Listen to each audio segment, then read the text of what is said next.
जब सुमिरन बैठ के किया जाता है तो एक बात का ध्यान रखना चाहिए कि सिर ढका होना चाहिए।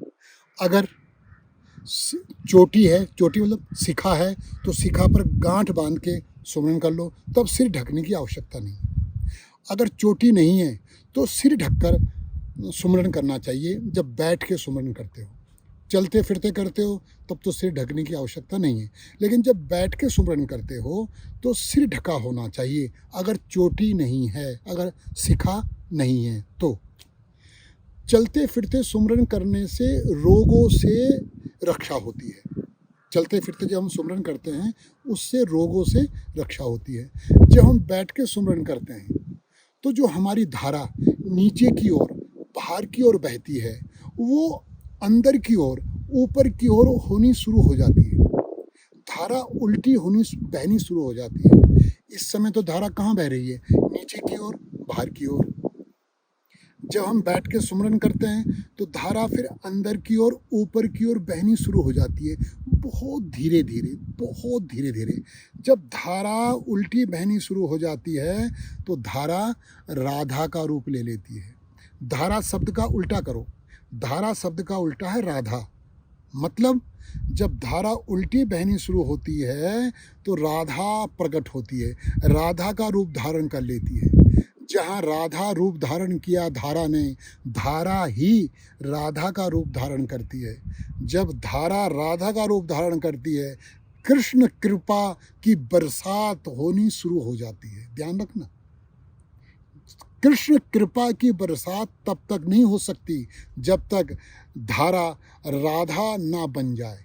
तो धारा को राधा बनाने की प्रक्रिया को ही सुमिरन कहते हैं। सुमिरन धारा को राधा बनाती है।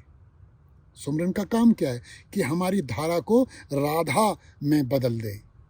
और जहाँ धारा राधा बनी, आनंद, परमानंद, परमात्मा। इसलिए सुमिरन के समय विशेष ध्यान देना चाहिए कि सुमिरन में एक तो भोजन के प्रति जागरूक हो, भोजन के प्रति जागरूक हो। भोजन अगर हम भोजन के प्रति जागरूक हैं, भोजन हमारा पच रहा है, भोजन कितना कर रहे हो इसकी ये विषय नहीं, विषय यह है भोजन पच रहा है। अगर भोजन पच रहा है तो सुमिरन शुद्ध होता है। एक तो भोजन के प्रति जागरूक हो। एक श्वास में, जब श्वास अंदर जा रही है, पहले अक्षर के साथ श्वास अंदर जा रही है, दूसरे अक्षर के साथ श्वास बाहर आ रही है, तो नाम को जपते नहीं है। जो सच्चा नाम श्वास में चल रहा है इसे जपते नहीं है, सुनते हैं। जब तो श्वास रही है, नाम में 2 अक्षर हैं। जब श्वास अंदर जा रही है, पहले अक्षर से श्वास अंदर जा रही है, दूसरे अक्षर से श्वास बाहर आ रही है। श्वास में आवाज़ ना हो, बिना आवाज़ के जब तुम्हारी श्वास पहले अक्षर के साथ अंदर जाती है उसे ध्यान से सुनो। जब तुम्हारी श्वास बिना आवाज़ के दूसरे अक्षर के साथ बाहर आ रही है उसको सुनो। इसको कहते हैं श्वास को सुनना। ये सुमिरन है।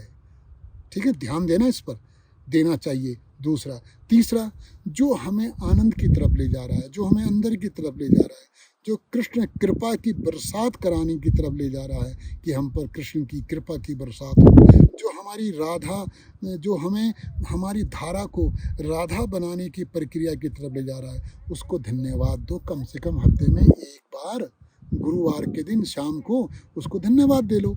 तो सुमिरन के 3 नियम हैं। भोजन के प्रति जागरूक, जो श्वास में नाम चल रहा है उसको ध्यान से पकड़ना, ध्यान से पकड़ना। तीसरा, जो हमें जागृत कर रहा है, जो हमें अंदर की तरफ ले जा रहा है, उसको धन्यवाद देना।